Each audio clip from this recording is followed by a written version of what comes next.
통정호의 표시에서 오늘 깨끗하게 해결해 보겠습니다.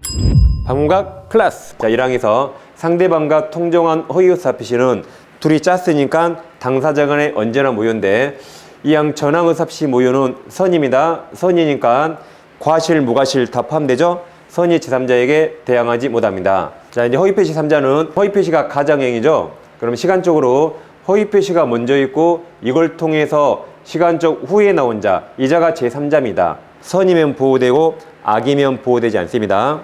따라서 가장행위 이전에 있는 사람, 얘는 제3자 아니죠. 허위표시 3자란 허위표시가 먼저 있고 이걸 통해서 새로운 이해관계 맺은 자를 말합니다. 갑부동사를 을과 가장매매하고 을 앞으로 등기합니다. 이거 다 백발조 무효가 되죠. 자, 그럼 허위표시 나왔죠. 그럼 자, 얘는 제3자일까요 아닐까요? 제3자죠. 허위표시가 먼저 있고 이후에 나오면 그냥 제3자입니다. 그래서 B형이 만약에 매매계약 체결하면 허위표시 후에 나왔죠? 제3자입니다. 그러면 선이면 보호되고 악이면 보호되지 않는다. 여기 허위표시 있죠? 그럼 얘 제3자일까요? 네, 맞습니다. 허위표시 먼저 있고 이후에 나왔죠? 그럼 얘가 뭘 하든 제3자다. 선이면 저당권이 보호되는 것이고 악이면 물론 보호되지 않는 거죠.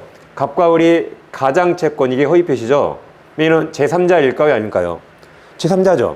허위표시고 후에 나왔죠. 제3자입니다. 그래서 선이면 보호되는 거죠. 갑에게 X라는 부동사 있는데 을과 가장 허위로 전세권 계약을 했어요. 이게 가장행위죠. 제3자니까 선이면 보호되는 거죠.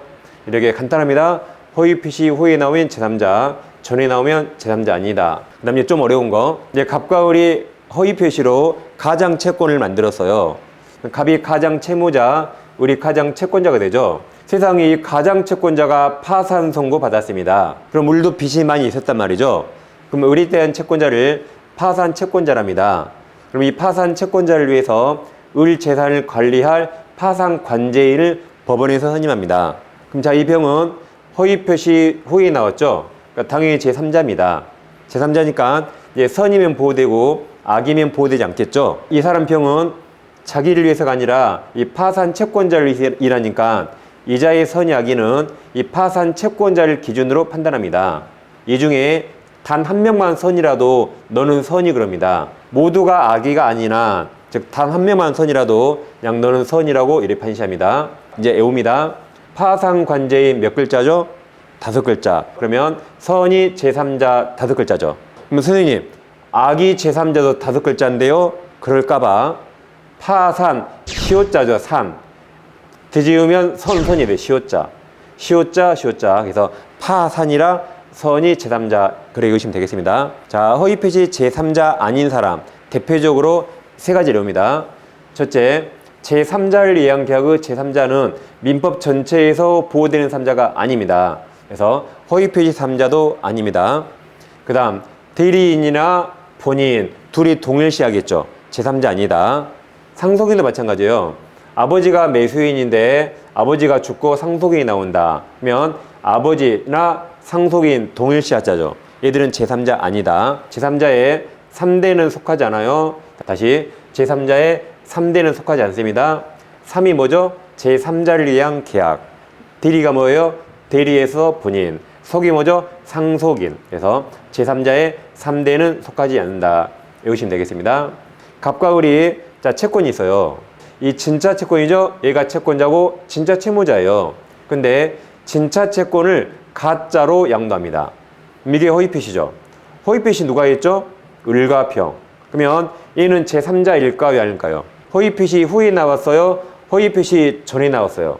전에 나왔죠. 그러니까 제3자 아니다. 문제에서 통정허위표시 모유는 선의 제3자에게 대항하지 못한다는 규정에 제3자에 해당하는 자입니까? 아까 해당하지 않은 자 알겠죠? 어떻게 보세요? 제3자의 3대는 속하지 않는다. 그거 빼면 돼요. 그럼 대리인 보여요? 대리인? 보입니까? 여기 제3자를 위한 계약 보여요? 두 개 빼면 그냥 답이 1번 나옵니다. 통정허위 표시한 채권, 이걸 약간 네 글자로 가장채권. 가장채권이 있고 그 뒤에 나와서 제3자입니다. 그 다음 통정허위 표시에 설정된 전세권, 이게 가장전세권, 허위 표시죠. 그 후에 나온 자 제3자예요.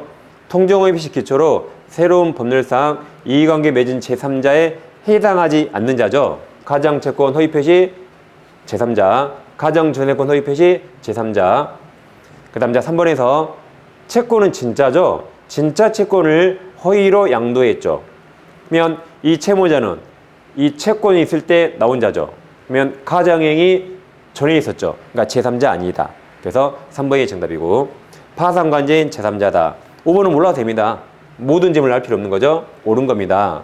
1번 통정허위 시 무효로 대항할 수 없는 제3자에 해당하는지 판단할 때 파산관계인 나왔죠. 그럼 선이 맞아요. 그냥 답이 1번이죠. 파산관계인 시효자, 선이 제3자 시효자. 갑이 요약자입니다. 을이 낙약자, 병을 수익자라는 제3자를 위한 계약을 체결하였다. 갑자기 왜 생뚱맞게 제3자를 위한 계약이에요? 라고 할 수 있는데 계속 보세요. 자, 틀린 겁니까? 이 4번에서 갑과 을 간 계약이 갑의 착오로 취소된 경우 병이 제3자죠. 제3자 수익자. 병은 착오 취소로서 대항할 수 없는 제3자에 속한다. 틀렸죠? 3대는 제3자에 속하지 않는다.